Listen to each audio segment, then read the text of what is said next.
제가 예전에 노트북 LM이라고 하는 구글의 AI 서비스에 대해서 잠깐 말씀드린 적이 있습니다. 그런데 최근에 이러한 노트북 LM이 업데이트가 되었고 여기에 대한 내용을 본격적으로 소개하기에 앞서서 노트북 LM이 직장인이나 실무자, 프리랜서, 그리고 컨텐츠 크리에이터들에게 어떠한 의미를 가지고 있는지 이 부분을 먼저 이야기를 하고 이후 내용을 진행해 볼까 합니다. 오늘 다룰 이야기를 하기에 앞서서 노트북 LM이 과연 어떤 서비스인가 이 부분을 잠깐 설명하고 넘어가도록 할게요. 노트북 LM은 대형 언어 모델, 그러니까 LLM과 같은 모델이 아니라 사용자가 직접 AI가 학습할 소스를 넣어주고 그 소스 안에서만 생각하고 추론하고 결과물을 내는 서비스가 바로 노트북 LM입니다. 즉 노트북 LM에는 어떠한 소스를 넣느냐에 따라서 거기에 대한 결과값도 달라지게 되는 거죠. 그리고 단순히 내가 입력했던 소스를 학습을 해서 결과물만 제공해 주는 것이 아니라 이 결과물을 제공하기 위해서 어떠한 소스를 사용을 했는지 여기에 대한 출처도 함께 답변으로 남겨주게 됩니다. 이를 통해서 우리는 출처를 한 번 더 확인할 수가 있고 소위 말하는 할루시네이션이라고 하는 이 문제를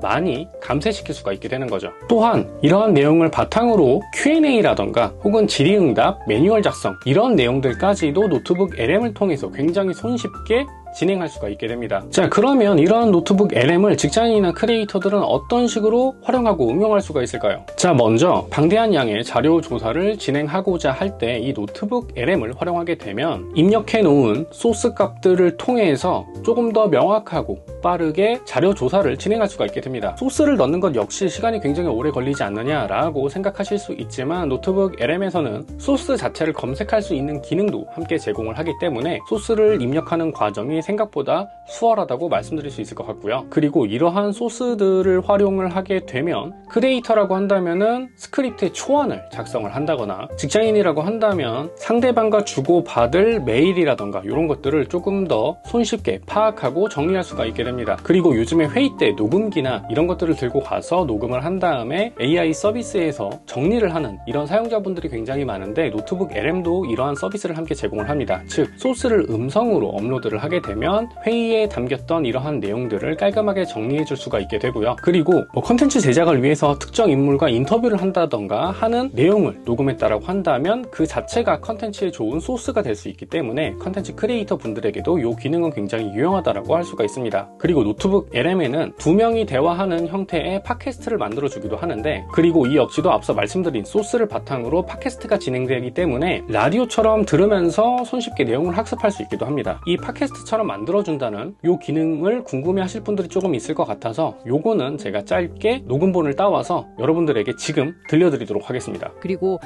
최신 AI 기능이랑 MCP 노드 소식까지 정말 다양하게 봤습니다. 네, 맞아요. 이런 자료들을 바탕으로 해서요, N8N의 핵심 기능이 뭔지, 또 요즘 어떤 업데이트가 있었는지, 특히 AI 기능을 어떻게 활용하는지. 자, 이런 식으로 노트북 LM을 사용하게 되면 첫 번째로는 시간적인 효율성을 굉장히 많이 향상시킬 수가 있고요. 두 번째는 소스에 입력되어 있는 정보를 가지고 맥락을 이해하는 게 굉장히 수월해지고 쉬워지게 됩니다. 그리고 세 번째는 개인화된 지식 데이터베이스를 구축할 수 있다는 부분에 있어서도 엄청 큰 장점을 가질 수가 있죠. 그리고 활용과 응용을 굉장히 다양한 방식으로 진행할 수 있을 뿐더러 업무적으로 사용하기에도 노트북 LM은 공유라고 하는 이 서비스를 제공을 하기 때문에 협업 과정에서도 큰 효율을 발휘한다고 할 수가 있습니다. 그런데 이런 노트북 LM을 유료라고 생각하시는 분들이 계실 것 같은데 참고로 노트북 LM은 무료 버전도 있고요. 무료 버전이라고 할지라도 제가 앞서 말씀드린 기능에 대해서 일부 제한이 있을 수는 있지만 그 활용도가 절대로 떨어지지 않는다라고 자신 있게 말씀드릴 수 있습니다. 오늘은 제가 노트북 LM에 대해서 짧게 소개를 드렸는데 제가 이후에는 어떤 식으로 노트북 LM을 활용할 수 있는지 그 기능들은 어떤 것들이 있는지 이러한 내용들을 조금씩 추려가면서 여러분들에게 소개시켜 드리도록 하겠습니다. 오늘 영상은 여기까지입니다. 오늘의 영상이 여러분들의 업무, 비즈니스에 조금이라도 더 도움이 되었길 바라며 마치도록 할게요. 지금까지 그리고 앞으로도 전 캡스톤다 실무자입니다. 감사합니다.